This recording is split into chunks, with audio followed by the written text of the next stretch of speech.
Bonjour et bienvenue sur la chaîne Artefia. Mon nom est Patrice Amiot, je suis photographe nature et paysage, mais cette semaine, on fait un peu de photographie animalière. Le sujet principal cette semaine, la plage dynamique. On s'en reparle.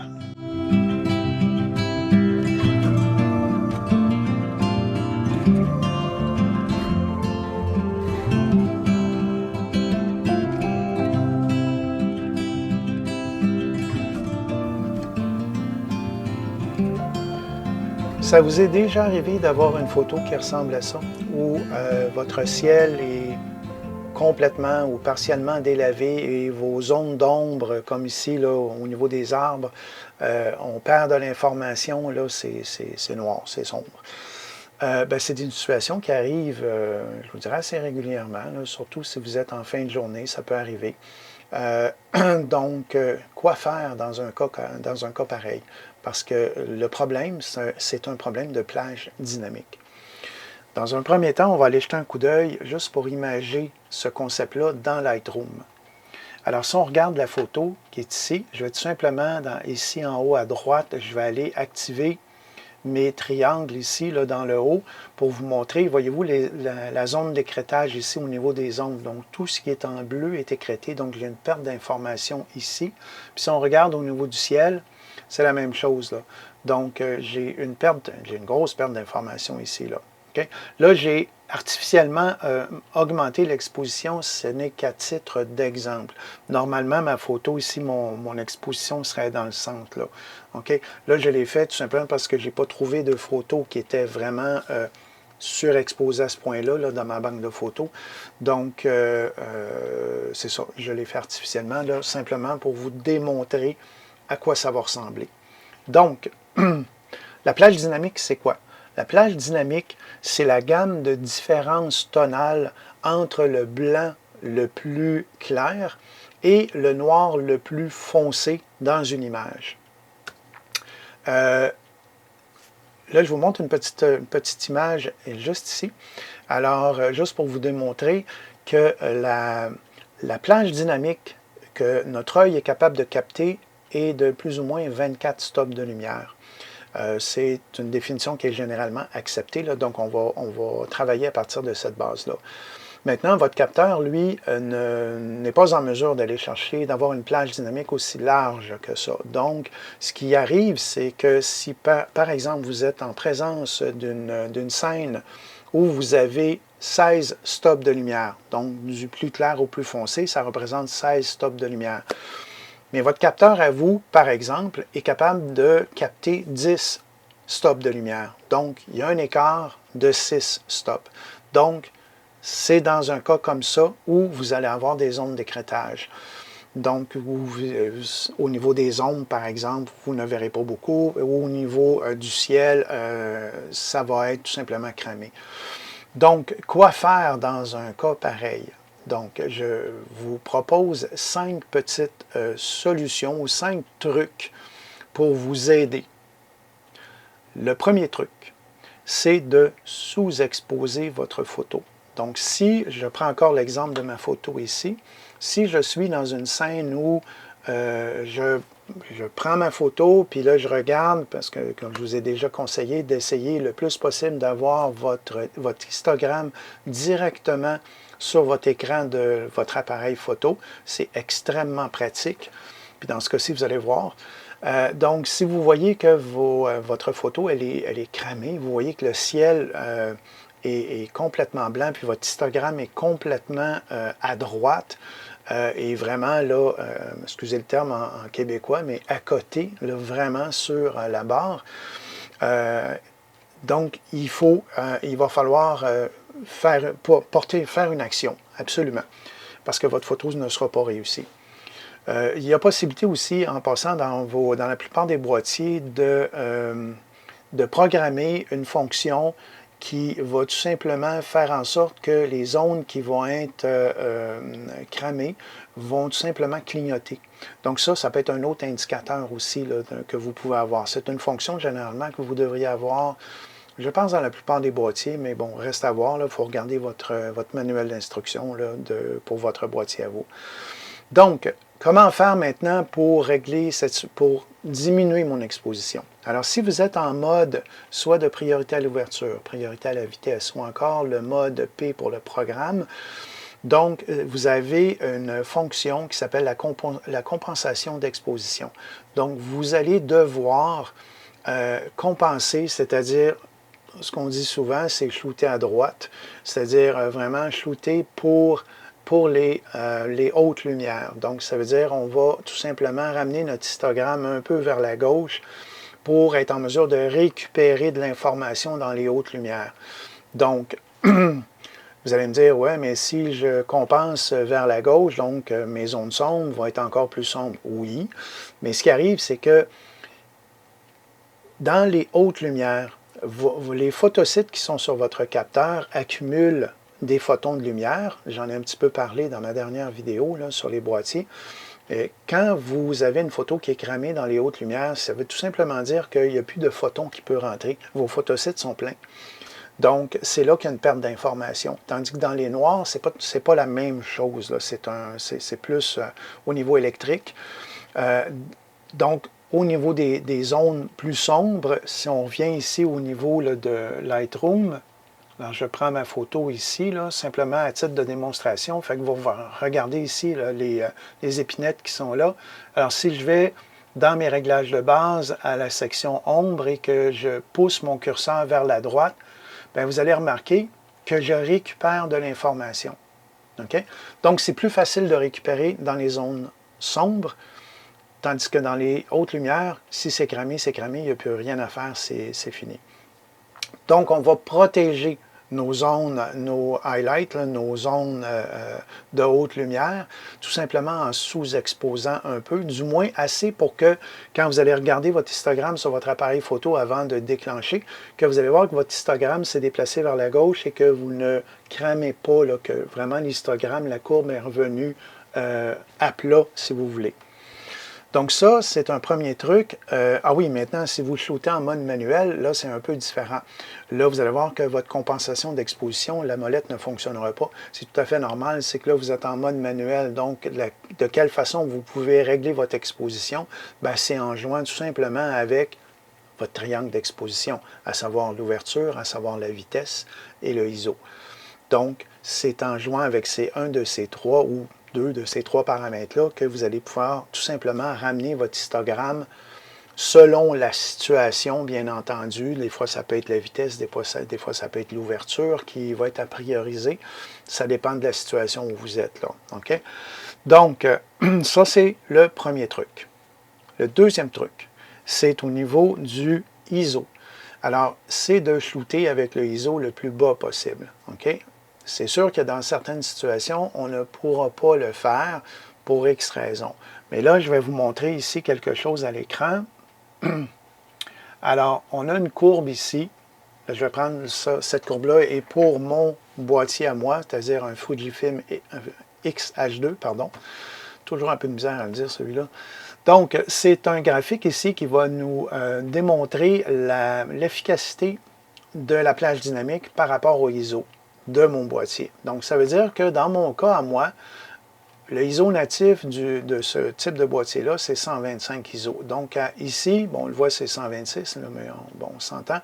Alors, 126, j'ai plus ou moins le 10,74 de stop. Donc, c'est presque 11 stops de lumière. Et plus je vais augmenter mon ISO, par exemple, si je m'en viens ici à 2011 de ISO, mettons à proche de 2000 ISO, bien là, j'ai perdu quand même presque 4 stops de lumière. Donc, je suis rendu à 7 stops de lumière. Si je continue de baisser, c'est la même chose. Là, ici, j'ai 6,36 stops de lumière à 3200 ISO. Donc, il va falloir vraiment essayer d'avoir un ISO le plus haut possible, tout simplement. C'est sûr qu'il y a des situations où ça ne le sera pas, ou même que ce ne sera pas souhaitable de le faire. Tu sais, si par exemple, je sais que ma photo, je vais la recadrer, puis je vais, par exemple, là où c'est le plus cramé dans mon ciel, je vais le cropper, je vais le couper. bon, ben, il n'y a pas de problème. Là, vous pouvez garder votre ISO un peu plus élevé. Là. Il n'y a aucun problème avec ça.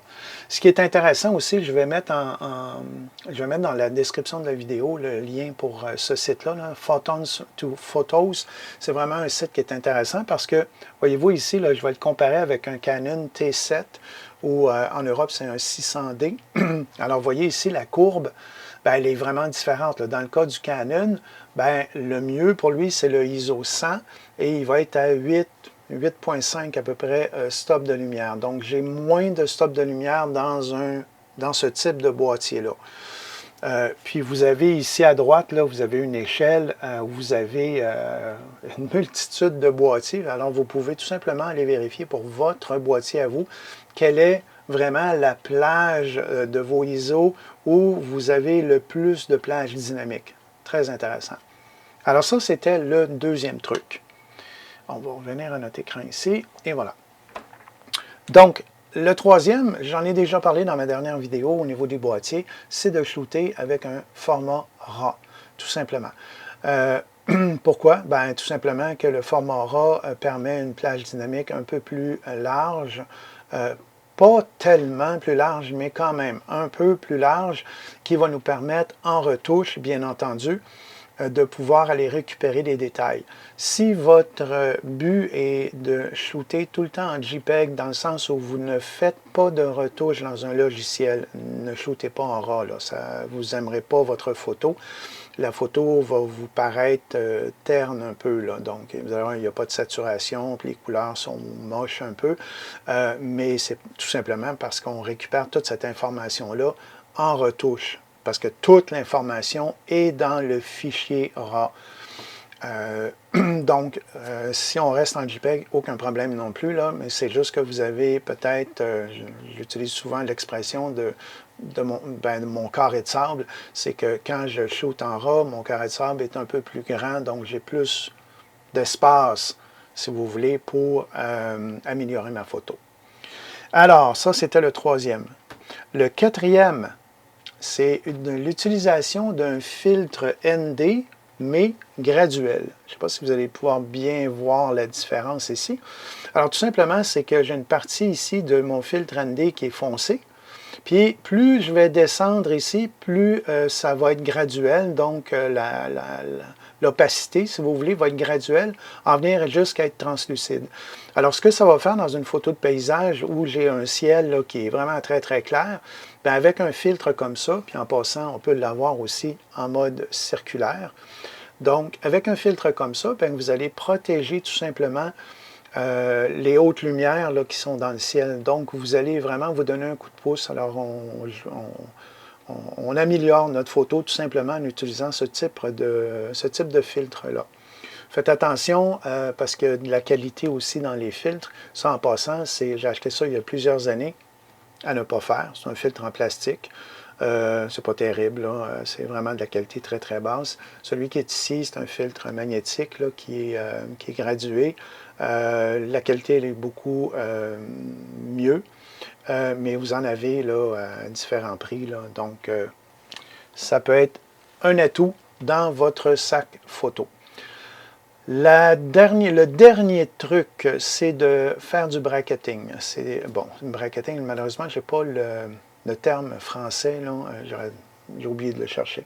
Mais en fait, c'est de faire de la photo HDR. HDR, qui est un acronyme anglophone qui veut dire High Dynamic Range. Alors, tout simplement, c'est qu'on va prendre plusieurs photos qui vont avoir une exposition différente. Alors ça, vous avez ça dans vos boîtiers aussi. Je vous réfère à votre guide d'usager. Je vais faire éventuellement une vidéo qui va parler de bracketing. Alors, ce que ça fait, grosso modo, le bracketing, c'est que votre caméra va prendre de 3 à 5 photos, par exemple, avec différentes expositions. Vous pouvez programmer vous-même le nombre de stops ou de demi-stops que vous voulez entre chaque exposition. Donc, je prends l'exemple, mettons, de 3 photos. Alors, vous allez avoir une photo...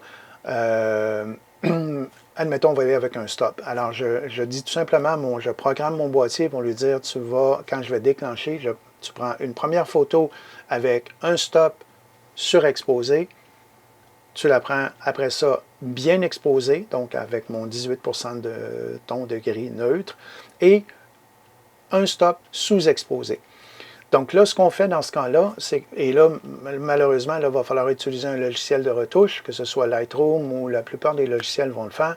Vous allez tout simplement utiliser la fonction de votre logiciel pour faire de la photo HDR. Et ce que le logiciel va faire, c'est qu'il va combiner les 3 photos et va vous donner une photo qui va combiner l'ensemble de tout ça et qui va vous donner une plage dynamique qui va être beaucoup plus acceptable. Donc, moi, quand j'en fais, moi, je le programme à 5 photos. Donc, j'ai vraiment 5 photos. Généralement, je vais le faire avec Lightroom. Ça fonctionne très, très bien dans Lightroom, là. Et ça prend à peine quelques secondes. Là, il va tout simplement additionner ces photos-là. Et la photo résultante va être une photo qui va être qui va avoir une plage dynamique qui va être beaucoup plus belle, ça va être beaucoup plus beau. Là. Donc, vous n'aurez pas là, de zones cramées, de zones très, très sombres. Là. Du moins, vous allez être capable de la travailler en retouche. Parce que de toute façon, vous allez être dans un logiciel de retouche, donc pourquoi pas la travailler. Alors voilà, ça fait le tour des 5 trucs que vous pouvez utiliser pour améliorer vos photos lorsque vous êtes dans une situation où la plage dynamique de votre appareil n'est pas capable de prendre ce que vous voyez, tout simplement. Personnellement, je vous dirais que c'est... remarquez, je shoote toujours en RAW, donc j'utilise déjà un des trucs, le 3e, et souvent, ce que je vais faire, c'est que je vous dirais 9 fois sur 10, je suis en mode manuel, donc c'est vraiment en manipulant les 3 pointes de mon triangle d'exposition que je vais m'assurer que pas ma composition, mais que l'ensemble de ma plage dynamique est correctement capté par mon appareil photo. Donc, c'est ma façon à moi de faire les choses. Alors voilà, j'espère que cette vidéo vous sera utile et si vous avez aimé, je vous invite à liker. Je vous invite aussi, bien entendu, à commenter, à poser vos questions et à vous inscrire si ce n'est déjà fait. Alors, sur ce, à la prochaine.